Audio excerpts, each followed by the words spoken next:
Hello, so happy to be taking the time to talk through one of the new features that we've added to Trophy recently called points boosts. So if you didn't know, Trophy has always allowed you to manage point systems like XP or energy natively in Trophy without lots of custom development. And you can see an example of one of those here that I've set up in this demo account. So I'm going to be talking through what points boosts can do and how they can help you increase the engagement in your mobile app or your web app. So got an XP system here, and we've added this new tab. If I open that up, this is the boosts tab, and it's an empty table at the minute. Let's imagine this is for a learning app, and I'm running a promotional event where I'm offering a discount for new subscribers, so I can increase the amount of subscription revenue that I get for this offer. And I want to make sure that each new user can progress quickly in their first 7 days. And so I want to give them a limited time boost for some extra points during that window. So I can create a new boost. I can call this the Winter 2026 2x boost. I set a multiplier of 2 because this is a 2x boost. And I set the dates. Let's say this offer was starting on Monday and it's going to end on the following Monday. And I can go ahead and add a user attribute here to make sure this only applies to new users that subscribe to the Pro plan. So I can pick the subscription plan attribute here and make sure I enter Pro. This is what is in my code base as denoting a user as a Pro user rather than a free user. And when I go and create that, this means that anybody on the Pro plan between these dates will get a 2x multiplier for any points earned during that window.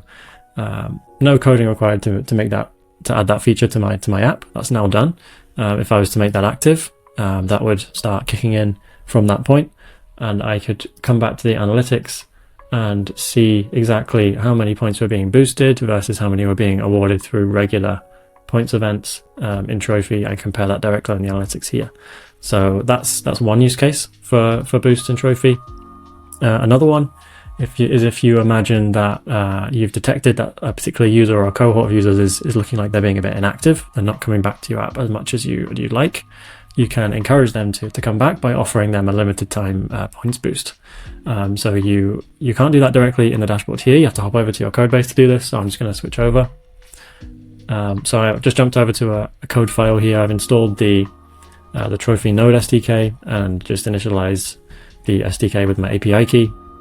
And then I've got a couple of methods here that I can use to fulfill this use case for inactive users. So I can get all boosts using a key. So for here, this could be my XP system that I'm trying to get all my boosts for.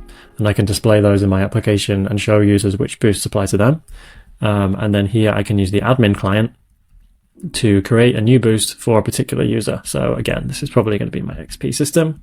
I can add in my user ID for the user that I want to create this boost for. So if I had a function here that was detecting people that were inactive, which you can also use Trophy's APIs to detect, then I would be creating a new boost here for this one particular user only, and Trophy will make sure that any boost that I apply here will only apply to that one user without having to do any extra work. I can give this a specific name, so I can say, here's your free boost or something, your free boost. I can have it start a particular date, so I could have this be the current date. So the date that I create it, and then I could have this be the new date plus a little bit extra, so maybe 7 days there or 3 days, for example, and have this multiply be whatever I want. So it could be 1.52 or stick with 2 here, and this will go and create that boost just for that one particular user. So if I had a function that detected users that were inactive on like a cron job or something like that, and went and created these boosts, Trophy would take care of making sure that only those users got that points boost within the start and end date that I've set here. So yeah, very simple to set up and can be very effective for increasing engagement or winning back users that might be churning.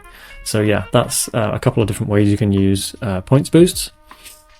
Another important thing to mention is we've added a couple of new webhooks to support different workflows around boosts. So if we hop over to our docs, you can see that here. We've added a boost started event and a boost finished event. And as the name suggests, these fire whenever any boost starts and whenever any boosts end. And it takes into account if that boost is for a particular user, it will include the payload that your API endpoint receives, will include the user ID there. It will include the logic of that boost and any other details that you might need to kind of process that. And you can use these events to transactionally trigger notifications, for example, sending push notifications to people when they receive new boosts, or sending people early warnings of boosts ending. all relevant to their time zone, just in making sure that you're sending them at the best time for them to receive them. This also can be plugged into any other system. So if you wanted to plug this into PostHog or Mixpanel or any other kind of analytics system that was ingesting events from different sources, Trophy can now be one of those sources with these events. And then you can power literally any workflow that you would usually power using those tools, using context from Trophy around boosts. So pretty powerful stuff there as well. So that is boosts. Hopefully that will be a useful tool for anybody using Trophy now to increase the engagement and retention of their app or web app. Thanks.